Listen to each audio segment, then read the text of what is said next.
Welcome to the Feel Your Best Formula podcast. Are you over 40 and tired of struggling with your weight? Do you feel like you're constantly starting over with your nutrition and fitness? I'm Lil, a certified nutrition coach and former registered nurse, and I too have been there. At the age of 44, I decided I was done with being stuck in the vicious diet cycle. I became a nutrition coach and created the Feel Your Best Formula for women who are ready to do things differently. If you're ready to build a better relationship with food, get your energy back, build muscle, lose fat, and keep it off for good, then you're in the right place. I'm so glad you're here. Now let's build your formula for feeling your best.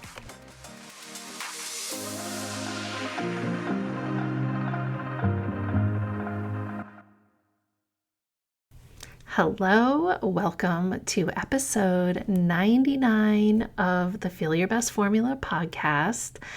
Today, we're going to take a deeper dive into one of the core habits that is required when it comes to building your formula for feeling your best. So what are we talking about? We're talking about your daily step count or activity level. The two things kind of go hand in hand. Obviously, if you're swimming or you're biking or you're rock climbing, those types of activities aren't necessarily going to translate into steps, but they obviously translate into your activity level, and your body requires energy to perform those activities.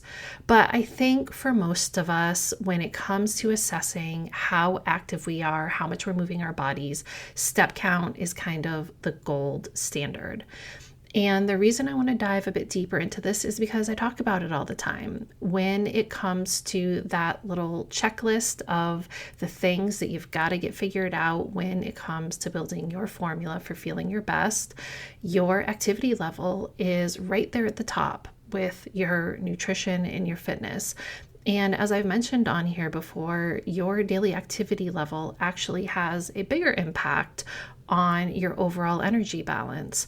And I think that when it comes to counting steps or walking, it's having a bit of a surge right now on social media with a lot of people talking about it, myself included. And we can get a little caught in the weeds. It can turn into a black and white issue, and some people talking about it don't really leave much room for nuance. And they tell you, you know what, if you don't get 10,000 steps in per day, then that's bad. So I want to have a nuanced, deeper dive discussion into the importance of your activity level.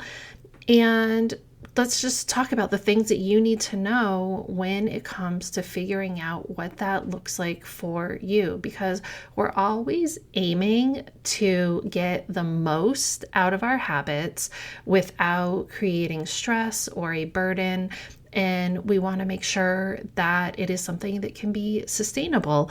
And 10K steps per day just honestly is not going to be sustainable for everyone. So let's talk about this. First off, why is it important to know what your daily step count or activity level is? Well, we talk about this on here, and I just mentioned it, but it has a pretty big effect on the amount of energy that your body needs. Think about when you were in college and you were walking to class all the time. At least I did. I went to UMass Amherst, which, if you're familiar with the campus, it is a big campus. I lived in Southwest, which is on one far corner of the campus, on the outskirts of the campus, and my nursing programs were in Northeast. So I was going from the southwest corner to the northeast corner of campus for the vast majority of my classes, and it was a good 20 to 25 minute walk. And let me tell you, in college, I ate a lot of food. I remember going to lunch in the dining hall, and I would eat a double lunch. I would be so hungry. And I didn't have a problem with weight gain because now that I look back on it, even though I didn't work out, I understand I was just really active. I moved a lot. I was going to my clinicals at the hospitals and walking a lot for, my education. And when I continued, to become a nurse and have a very active job, it wasn't until I had my kids and I became a stay-at-home mom and I wasn't moving my body as much and I was eating quite a bit that the weight started to come on. And I bet if you thought about your activity level at different points in your life when it felt maybe easier to maintain a weight that felt better for you or good for you, or however you want to phrase that. A lot of my clients come to me having played soccer or being a swimmer in their youth. And that's something they talk about a lot, how easy it was to just be fit and feel good. And the fact is, it is because their body's caloric needs were increased because of their activity level.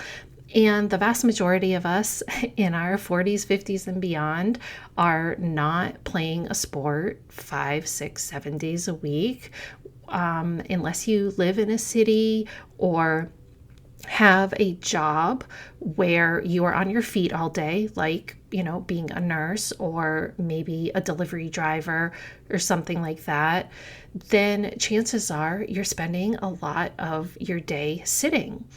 And that is affecting how much energy your body needs. And then if you are eating more energy than your body needs, then your body starts storing that energy as fat and you gain weight and you feel like, oh my gosh, I'm not eating any differently. But the fact is you're moving your body differently, and that's why your body is storing that fat. Now, it's also important to understand your daily steps and get an idea of where you stand because it does affect your cardiovascular health. If you just sit around and you sit at your desk on your computer or on the phone or whatever it is that you do for work, and you're doing that for a good 7.5, 8, whatever hours per day, and you're not intentionally getting up and moving or doing anything other than, walking to your desk, walking to go have lunch, you're probably not getting many steps in. My clients that come to me from that place often are getting 3,000 or less steps in per day.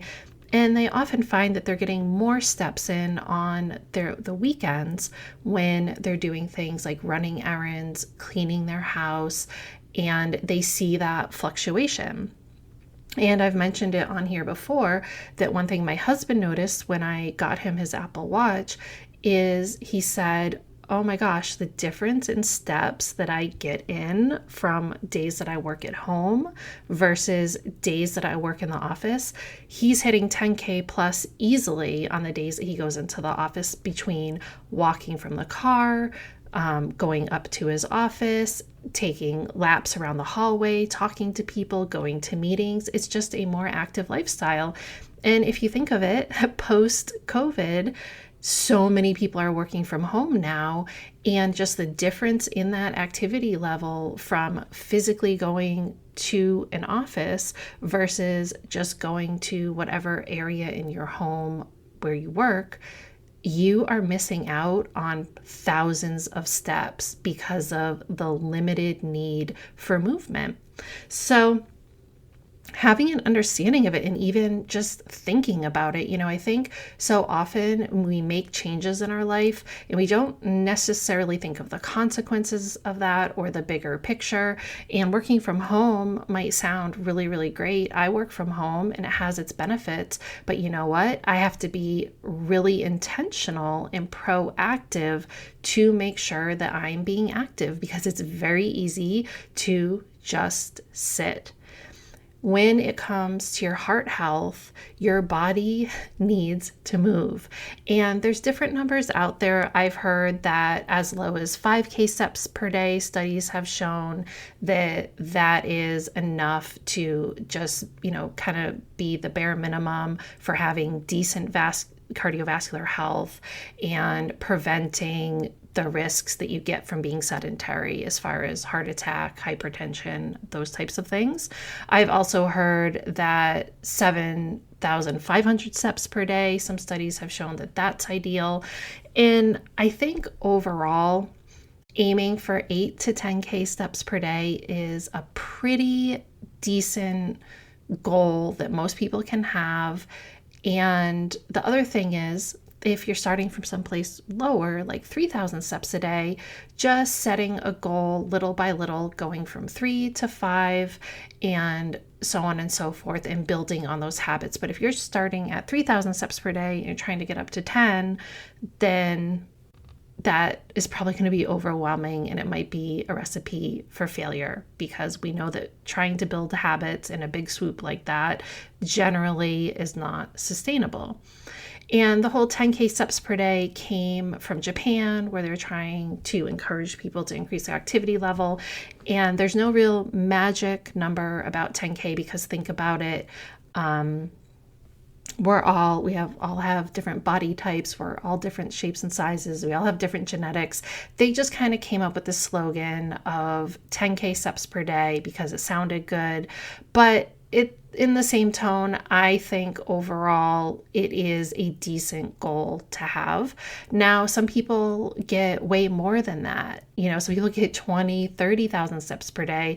I had a friend telling me about her family member who gets 30K steps in per day because she's a dog walker. And so she just spends her whole day walking. So that's great for her. She would not have to track her steps if she didn't want to.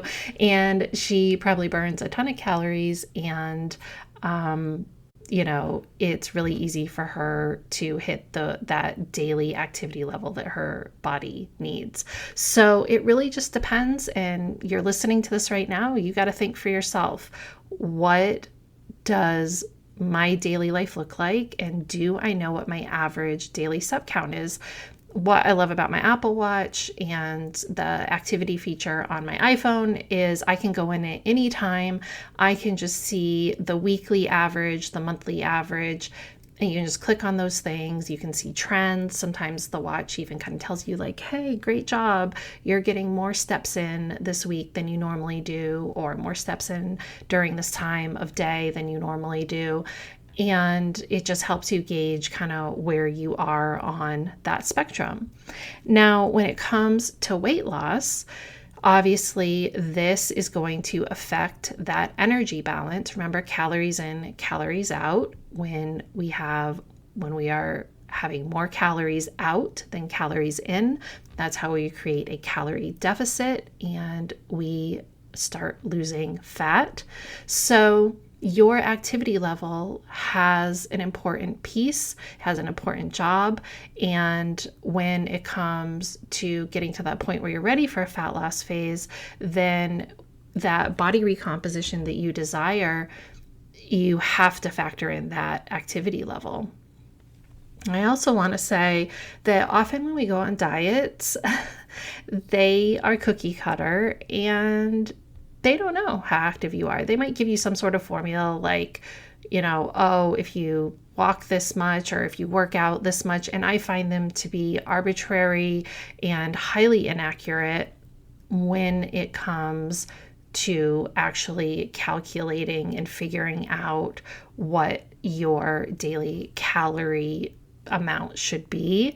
I find that a lot of guides and calculators out there, it just doesn't really take into account the nuance of your day-to-day life. And truly the only way you know where you stand as far as your energy balance and your calories in, calories out is you have to track your food and you have to keep an eye on how much you're moving, what your activity level is, and what your workouts are, because that all adds up to contribute to that energy balance. And the thing about workouts and your step count is these are things that are controllable. Your basal metabolic rate, meaning the amount of calories that your body is using just to keep you alive, that isn't really something that you can influence. It is based on your body's weight and all these little internal chemical reactions that are happening all the time inside your body. You can't, really control any of that. So instead, what we can control is the food that we eat.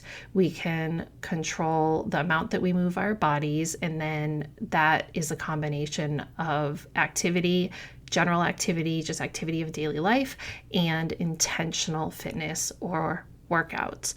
So knowing what that looks like for you, right now, are you wearing a watch? Do you have your phone? Go in and see, do you have a way of knowing right now what that looks like for you? And if it's under 5,000 steps per day, then I would encourage you to just start being more active. One thing that can be stressful when you start to be mindful and intentional with your daily step count is perhaps you could get a little obsessive about it, or you could find yourself doing things like walking in circles or walking up and down stairs or pacing in your bedroom at night just to hit that final number and cross the threshold of, 9,999 to 10,000 steps. And when I think of that type of behavior, I think to myself, that is not something that's going to be sustainable. It certainly does not sound enjoyable. And instead, what I think we need to do if we find ourselves in those positions is ask ourselves, how can I create more joy? How can I look forward to being more active? And what is a realistic step goal for me? Again, aiming for at least more than 5,000 steps per day. And one thing I have found as someone who works from home is that if I really want to hit that 8 to 10K steps per day, I've got to be intentional with an actual walk, meaning I have to say to myself, I need to go and walk Jade, or I need to go down and do some steps on my treadmill. And when I do that, to make it enjoyable, I have a television show that I only watch when I'm getting my steps in so that it doesn't feel like a chore and it's actually quite enjoyable for me. So creating joy, especially getting outside for a walk. Thankfully, our weather is finally better here in New England, but also it's been really, really hot. We had this heat wave. So I have to be intentional that we get out for our walk, before 9 a.m. when the day starts getting really hot. But I found that if I was just relying on getting my steps in based on what I was doing each day, just walking to my office, cleaning up around the house, doing chores, even doing my workouts, it really doesn't add up to more than 5,000 or 6,000 steps per day unless I'm really intentional. So now I've made a commitment that as many times per week as I can, I'm getting out and going on a 2.5 to 4 mile walk. That 4 mile walk is a real treat. Hopefully I can do that with a friend, or I do it with Jade, my dog, obviously, but that is a very intentional thing. It takes up a big chunk of time. And I know that maybe you don't feel like you have that chunk of time right now. So that is just my personal goal right now, to really be increasing my activity level, especially after having such difficulty with walking for long periods because of having this broken ankle. I really appreciate my ability to walk 2 miles now without pain, without ending up limping and having a swollen ankle at the end. But honestly, getting 10K steps in per day is not realistic for me unless I intentionally decide to get out for a walk.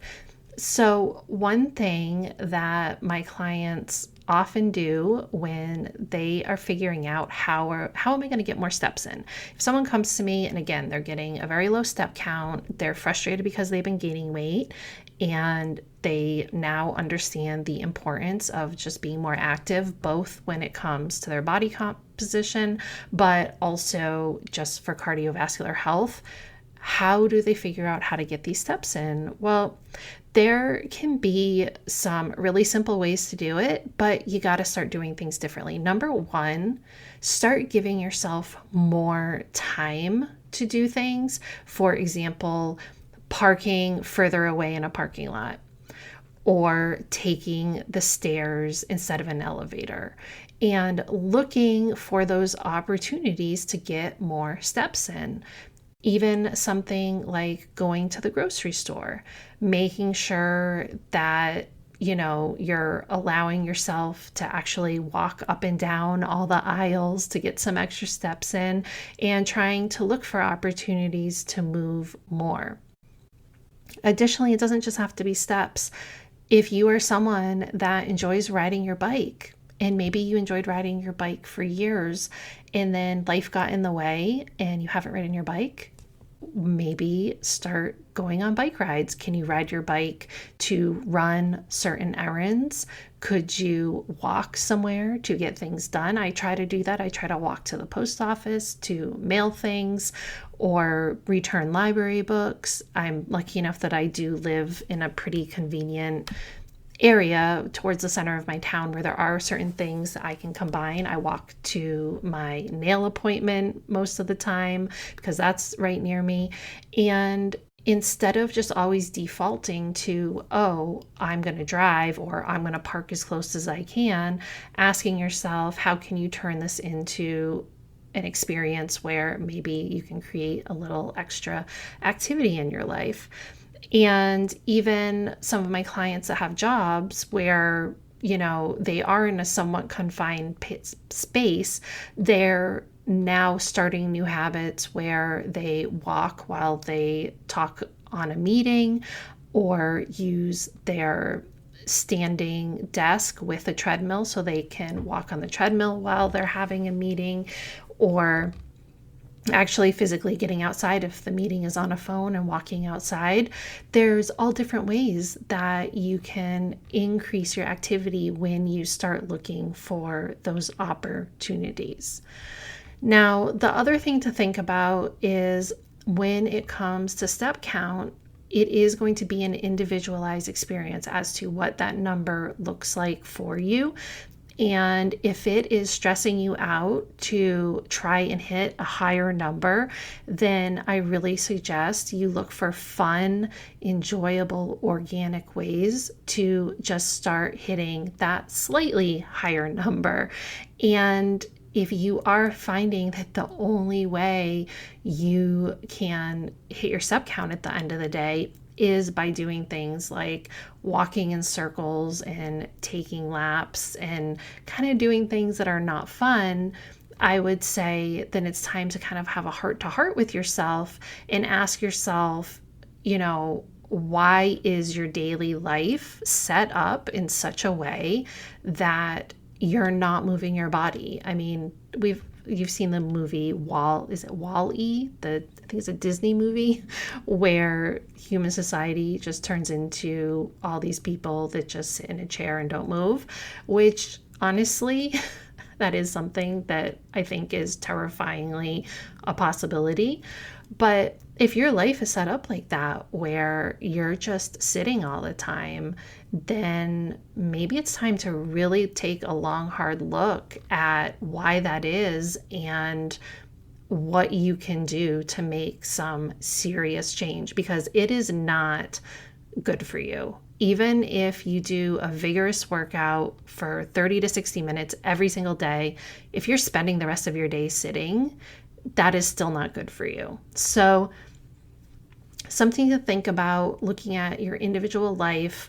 How can I create an activity level that helps keep me healthy, helps keep my weight where I want it to be, and feels good and doesn't feel forced? Because if it feels forced, then you're not going to keep up with it. You're going to give up.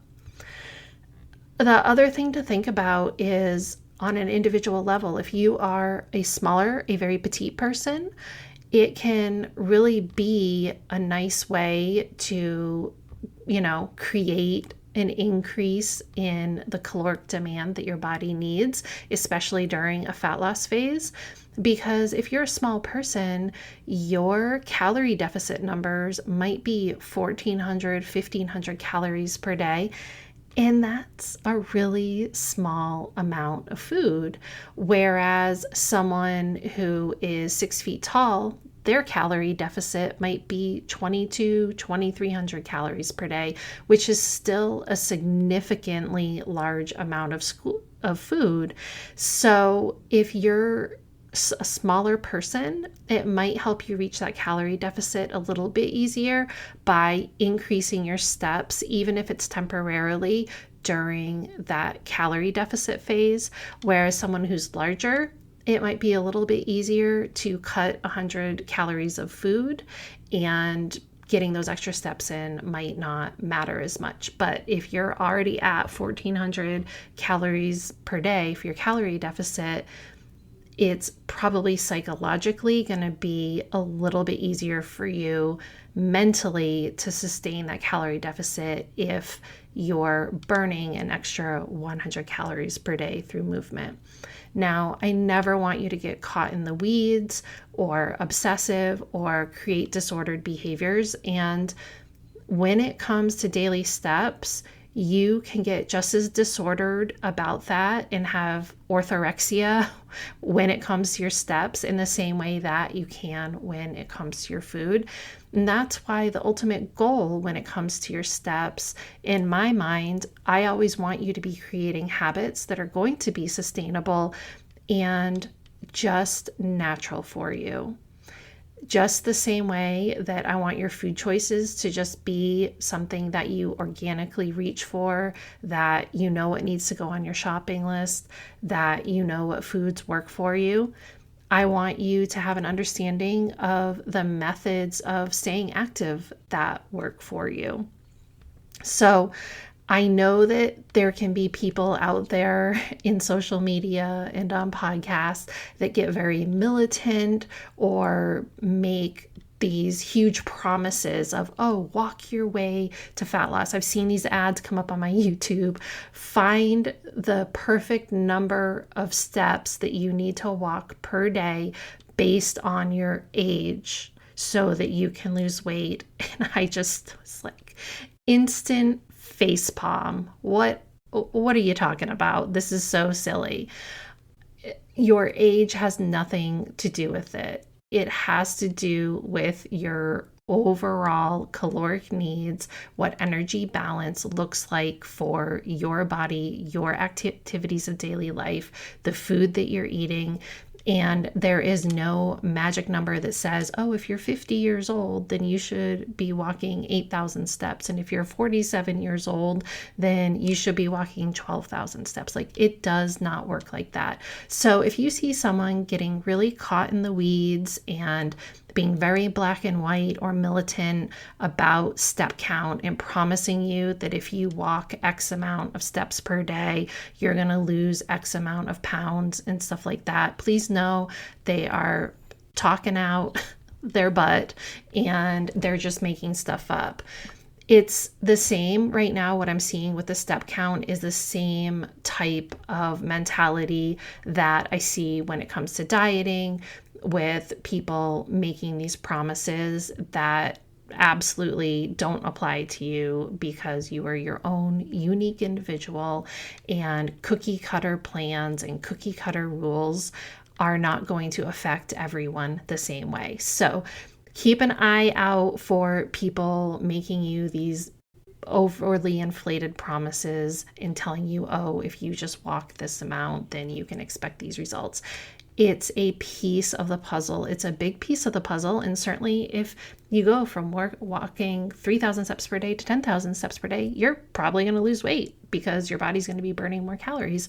You also might start getting more hungry and you might start eating more, and your body might try to hold on to the weight. You just don't know. And that's why going through this process of building your formula for feeling your best with activity level included is so important, because if someone's just handing you a cookie cutter plan and they don't understand the nuance and the details of your day-to-day life, it's just going to be messy and awkward, and chances are you end up feeling like a failure because you feel like that plan should work for you in the same way that it supposedly works for other people, and that's simply not true. Okay, so that's it. That's all I have to say about your daily step count. It's important to understand that, yes, it is important to understand it and make that part of the equation when you are trying to build muscle and lose fat. It doesn't have to be complicated, and I really encourage you to start looking for ways where you can make it very natural and organic to get more steps in by looking for enjoyable ways that increase your activity level instead of just looking at it as something that you need to check the box on. The other thing I would say is my final thought before we close out this episode is not every day needs to be exactly the same way that you're probably not going to eat the same exact amount of calories every day. And if you have one day where you laze around and you're just tired and exhausted and overwhelmed and you don't get a lot of steps in, just make that rule for yourself that you're just not going to have more than one day like that.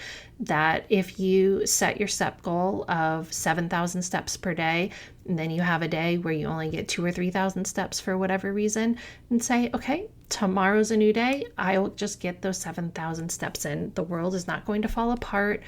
And getting sucked back into the all or nothing mentality, what happens? It ends up leaving us chasing our tail.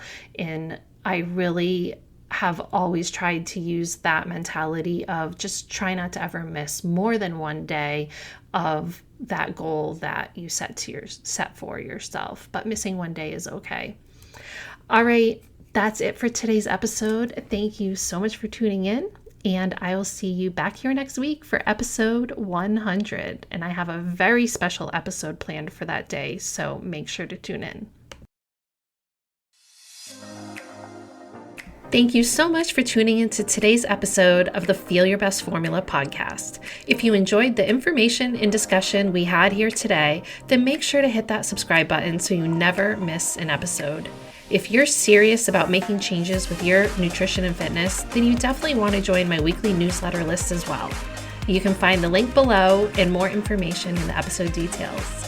That's all for today, and we will see you back here next week for a new episode of the Feel Your Best Formula podcast.